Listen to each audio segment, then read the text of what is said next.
Hello friends, I'm dictating transcription number 428, 100 word per minute. Get ready. Start. My suggestion is that one of the functions of the Commission as investigate in clause 11 should further be amplified by the addition of a new clause, namely that all such agreements which the Government of India would enter upon must be referred to the Statutory Commission for its opinion before they are finally accepted, ratified or confirmed by the Government of India. The reason for this is that it is an expert body. It is a body which will be dealing with such matters on the technical side from time to time. It will have a well-equipped technical personnel at its disposal to avail of and to pronounce such an opinion. It will consist of persons who will be well versed in matters of industry and commerce. This is one of the conditions of appointment for membership. Consequently, my submission is that the government should think and the select committee should think why a particular clause to that effect be not added amongst the normal and ordinary functions of this commission. Without such a clause, I submit it will be greatly hampering and restricting the activities and recommendations of the Tariff Board. Take the case of the Havana Charter. It is not today within the functions of this commission. The government will not be bound to refer this question of Havana Charter before it ratifies the opinion of this commission. It is an essential matter. Suppose the government ratifies that the decision of the Government of India will have a great effect upon the day-to-day working of the Tariff Commission, as also upon matters that will come for decision before the Tariff Commission. Now, sir, the Fiscal Commission by its majority have recommended that this Havana Charter may be ratified.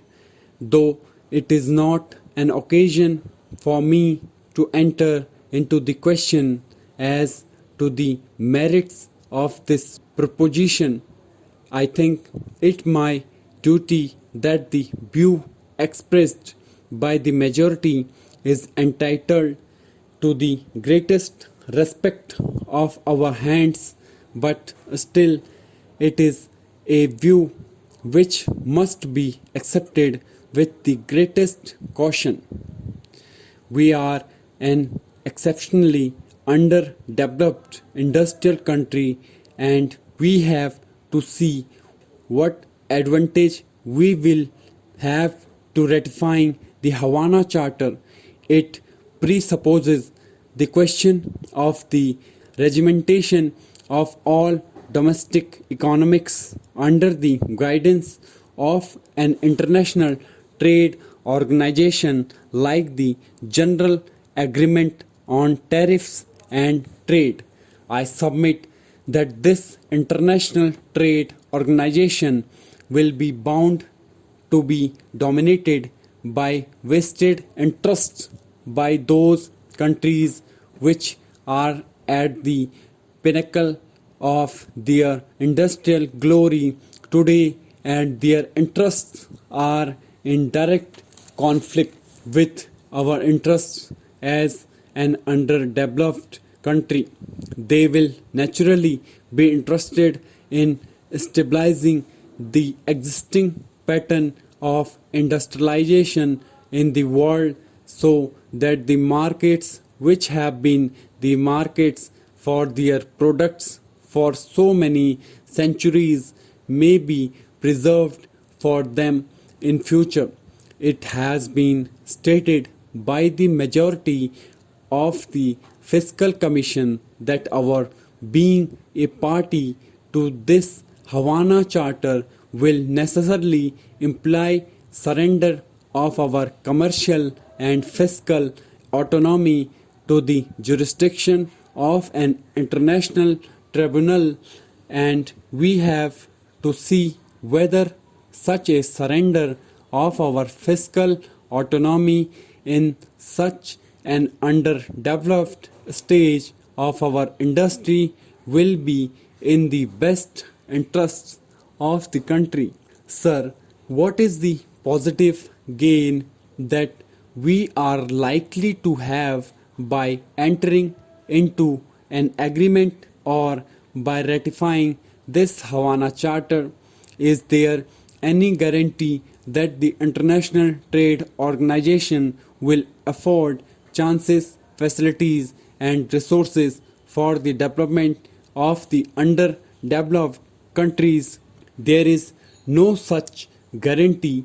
There is no guarantee given by the International Trade Organization to arrange for the inflow of foreign capital within our four corners. There is no guarantee for making the technical personnel available to us. There is no guarantee for making available capital goods to us. If there is no such guarantee, I think that it will not be in the interest of the country to ratify the Havana Charter, and my submission is that it should be the normal duty and function of the Tariff Commission that all such questions must necessarily be referred to the Tariff Commission for its consideration, discussion, and recommendation, and it is only after going through the views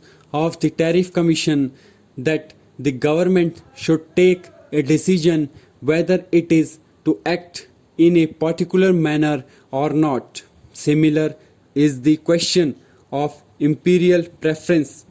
I ask a specific question of my honorable friend, the sponsor of the bill. Will it be incumbent hereafter for the government to inquire about the views of this commission on this important matter? Now, this imperial preference has been before this country for a number of years from 1932 up to the present time, but the policy of the government has not changed in that respect. I say it is a humiliation, a stigma on our commercial autonomy, and the sooner it is brought to an end, the better it would be. Stop.